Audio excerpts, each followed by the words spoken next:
Hi, my name's Graham Burns and I'm the UK and Ireland Area Sales Manager.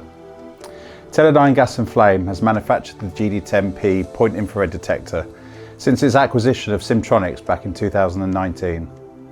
This video will help explain the feature of the early dirty optics warning. Often confused with a conventional fault, this feature will allow you to reduce the amount of times responding to false alarms and unplanned maintenance. The GD10P technology relies on infrared light being emitted, reflected and detected within the gas detection path of the device.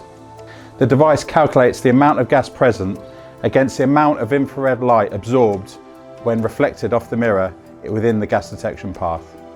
As well as gas, there's other substances that will absorb infrared light within the device. Water vapour, humidity, dirt, dust and any other contaminant on the lens. To help reduce false alarms, the GD10P has been designed with two infrared paths. The detection path, the wavelength of this infrared band has been tuned into the target gas, and the reference path, where the infrared wavelength has been tuned away from the target gas or similar gases. This allows the device to differentiate between gas and other contaminants. Here you can see the gas present, absorbing the detection path in the device and outputting as a gas event. Whereas here you see contamination building up on the lens, absorbing infrared in both the gas detection path and the reference path, telling the device there's a build-up of contamination. In many applications, dirt and contamination will build up over time. But using the information of the absorption of the reference beam, the device is able to readjust the zero drift that will occur in the presence of contamination. This self-re-zeroing of the device will reduce the amount of false alarms and also the frequency of service interventions. However, like all infrared devices, there's only so much contamination it can take before a re-zero is not possible. We understand the cost of unplanned maintenance at Teledyne, so this is why we've designed the early dirty optics warning. When contamination builds to a level where the infrared absorption hits 55% of the calibrated value, the device will output 2 milliamps. This is to indicate that the device is in the early dirty optics warning state.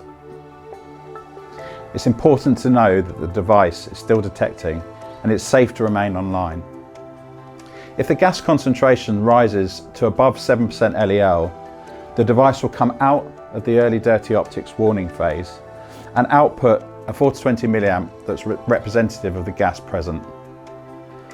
When the gas then drops down below 7% LEL, it reverts back to the early dirty optics warning and again outputs 2 milliamps, again indicating that the device needs to be cleaned.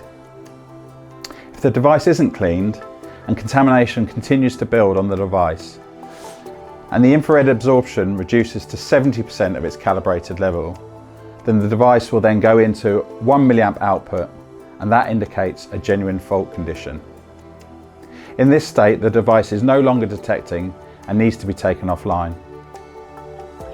In theory, if the contamination stays linear between the date of installation and the date of the early dirty optics warning, you have about 50% of that time to schedule in the cleaning of the lens before the device drops to the 70% absorption and goes into genuine fault condition.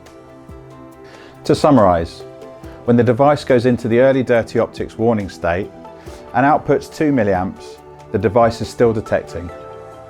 What it means is you should schedule in either a device swap out or a lens clean into your maintenance schedule.